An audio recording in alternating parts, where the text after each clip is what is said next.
I think we're good. Awesome. So thanks again for doing this, Mr. Jones. We really appreciate it. Angie, go ahead and start. Okay. Hi, sir. Could you just tell us what you do as it pertains to social media and terrorism? Yes. I'm an assistant United States attorney in the Middle District of Tennessee, which includes Nashville. And one of my collateral duties is serving as the computer hacking and intellectual property coordinator for our office. And I also have a collateral duty that which I serve as the national security cyber specialist for our office. And in those roles, I assist mostly federal agents in investigation of all types of computer-related crime, including allegations of terrorism. There's another assistant United States attorney in my office who is our anti-terrorism advisory council coordinator, and he works a little more with state and local and federal law enforcement on specific allegations of terrorism. But we work together on these matters, and I think a lot of the ways that terrorists use social media are not that different from the ways that people who commit ordinary crimes do. So hopefully I can help you a little bit thinking about how the internet is used by criminals and terrorists. Awesome. You ended that answer just right, like exactly how I want to start the next question. So how has social media been used as a tool for terrorist recruitment? Well, it's useful to terrorists in the same way that it's useful to all of us in keeping up relationships with people that are at some distance from us, and spreading information, propaganda widely to help identify people that might be susceptible to your views and to manipulation. One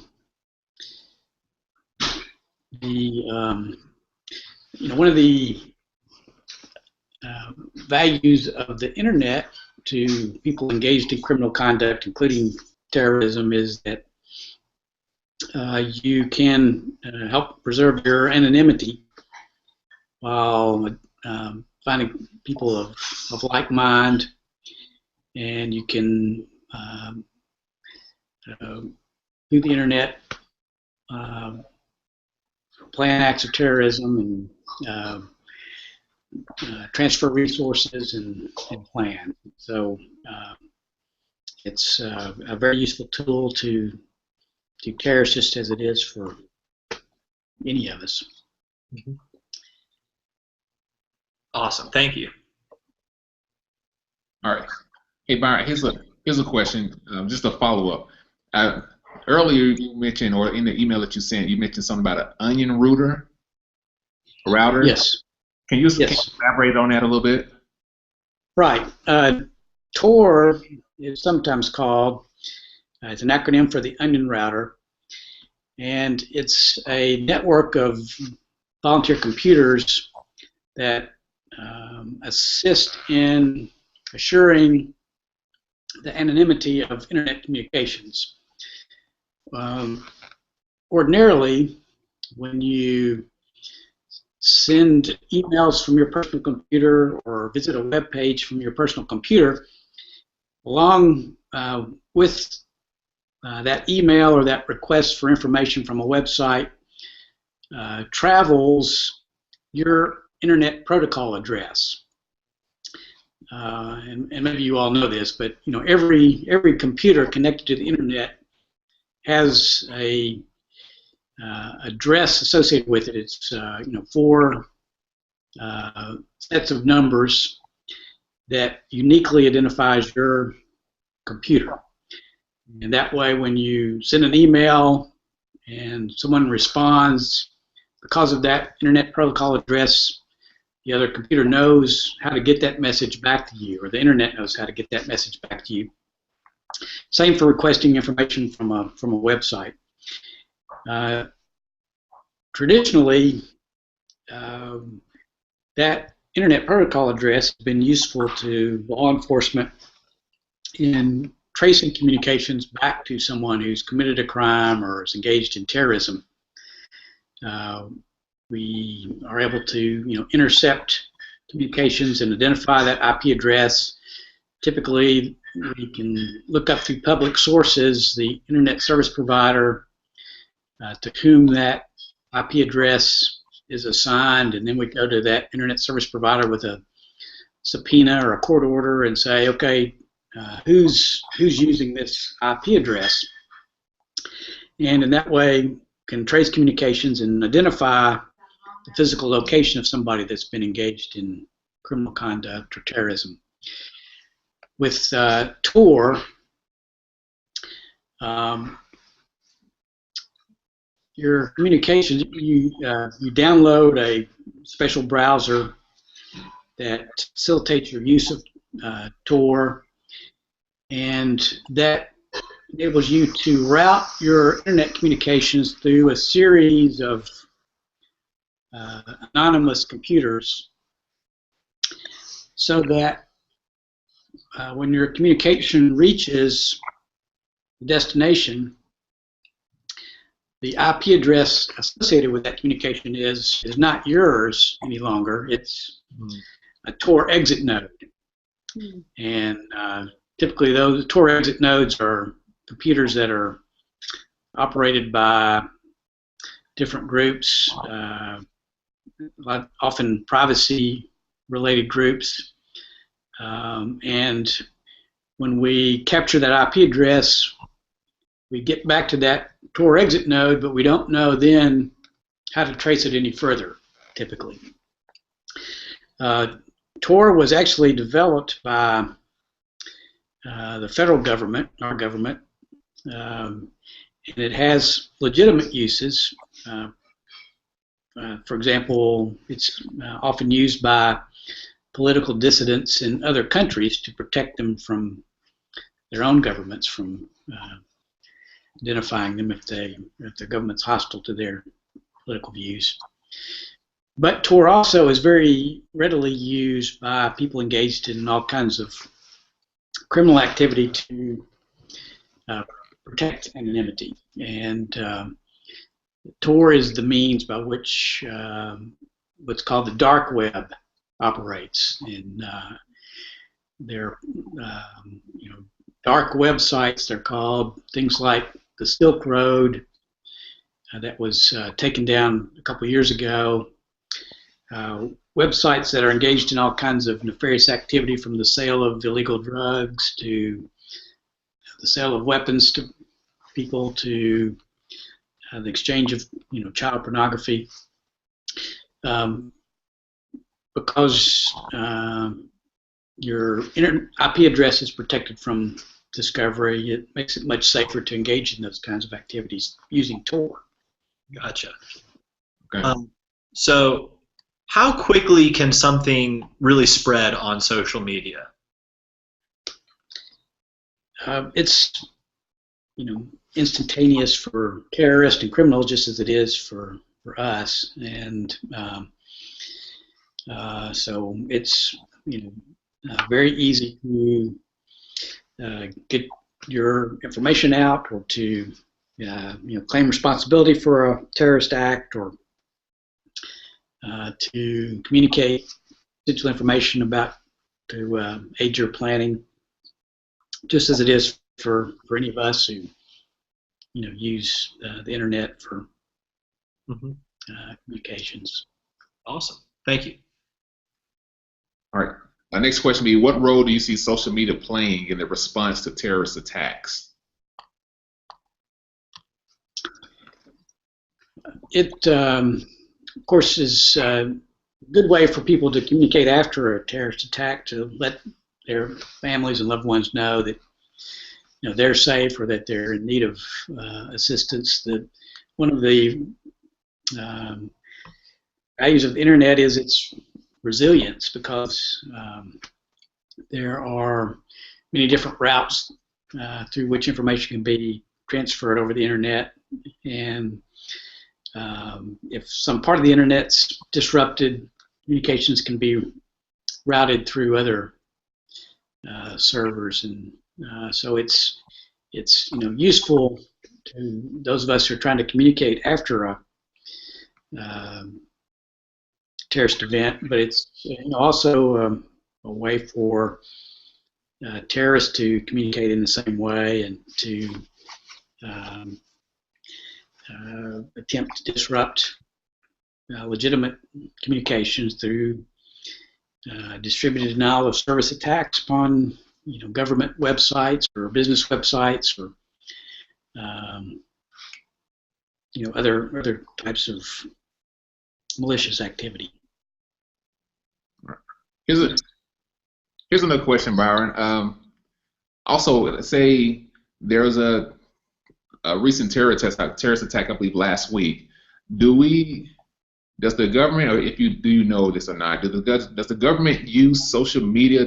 Once a terrorist attack takes place, so they go on social media to see if someone takes responsibility for it, or see if they can pinpoint who may have been responsible for it, or do they use like undercover agents or informants to try to identify the organization that may have caused it? Well, I think they do both. I mean, one way to typically parts of our government are monitoring websites of terrorist organizations as one way to keep track of what their activities are, just as we might monitor websites for other people engaged in other types of criminal activity. People's Facebook pages have been a source of evidence in many circumstances, for people that are sharing facts that indicate their own complicity in criminal conduct, and so that's true for terrorist websites too. We're trying to keep an eye on those websites as well. Is this a double-edged sword? Is their use of a public forum exposing terrorists to monitoring and tracing? That can be true. It's particularly if people engaged in terrorism and using the internet are not very sophisticated about how internet communications are traceable. But there are also ways to protect your identity if you know what you're doing, such as the use of Tor, and then hand in hand with Tor now are websites like Bitcoin that allow you to transfer essentially money over the internet anonymously and irreversibly and very efficiently. In ways that are difficult to trace. So there are probably increasingly it's easier for people to conduct communications over the internet anonymously. Increasingly, communications are encrypted end-to-end, and more often nowadays, internet service providers design their systems so that they are not able to break that encryption, even with the necessary court authorization to do so. So it's a greater and greater challenge for law enforcement and for our government to infiltrate communications over the internet.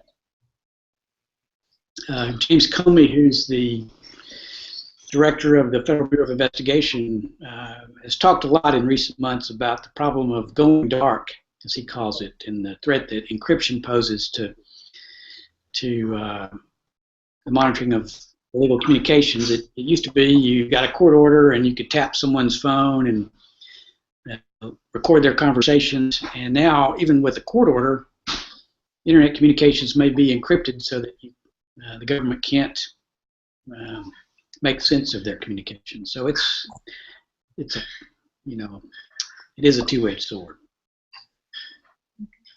We would like to know your opinion on how this issue is being handled by the biggest companies such as Facebook or Google. Yes. Most internet service providers are very helpful in cooperating with law enforcement on investigations of terrorism or other crimes, as long as they're provided with the court orders that authorize them to provide the information that we're seeking. They are, increasingly very mindful of the privacy interest of their customers, and so they do make sure that we've gotten the necessary court orders. But for the most part, they're very willing and cooperative in helping law enforcement when we need information from them.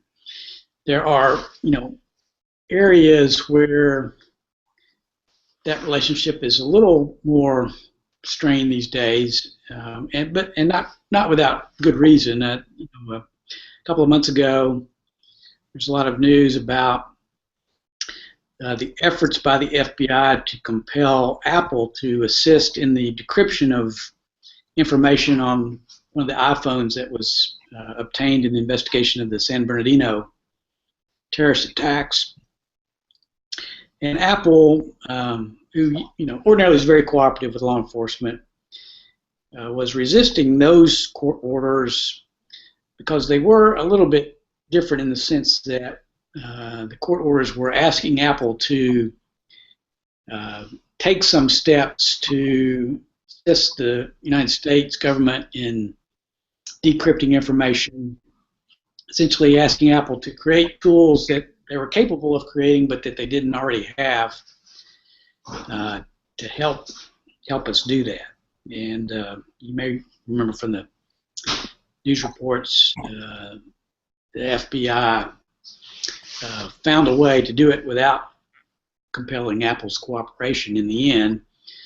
I think it's just a matter of time, though, before that was confronted again by the courts, and we have to make decisions as a society about about how we want to balance privacy and security. To what extent we want law enforcement to have the ability to obtain the content of communications when there's a good reason for it, when there's the involvement of independent court to make a decision about the appropriateness of that request, and to what extent we trust our institutions to make good decisions about that and not abuse access to our private communications. Awesome, thank you. Do you feel that we are doing enough to really protect everyday citizens, and why or why not? I think we are doing everything that we reasonably can do. As I've alluded to, there are increasing challenges to that because of advances in technology that secure our communications and that make it harder for the government to monitor communications when they've got a good reason to. And so I think it's going to be a continuing process, one that's going to involve the courts, one that's going to involve Congress and helping our society to decide how we want to strike that balance, and in what circumstances we want courts to be able to authorize monitoring of communications. So it's it's a very timely question and one that we haven't fully ironed out yet. Awesome, thank you. Byron, are there any safeguards that we can expect to see in the near future that will combat the digital presence of terrorist organizations? I think we are constantly looking for technological means to help us stay safer, and that's going to continue. There are,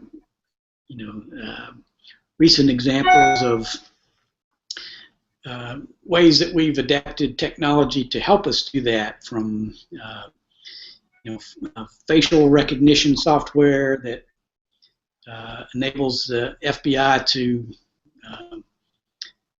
locate and track people that are need to be under surveillance.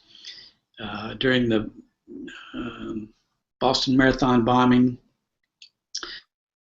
the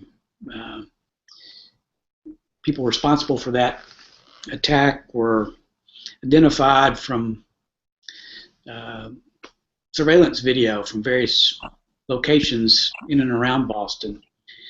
And so I think we are always looking for ways to use technology to help us be safer, and that we'll continue to see developments in that area.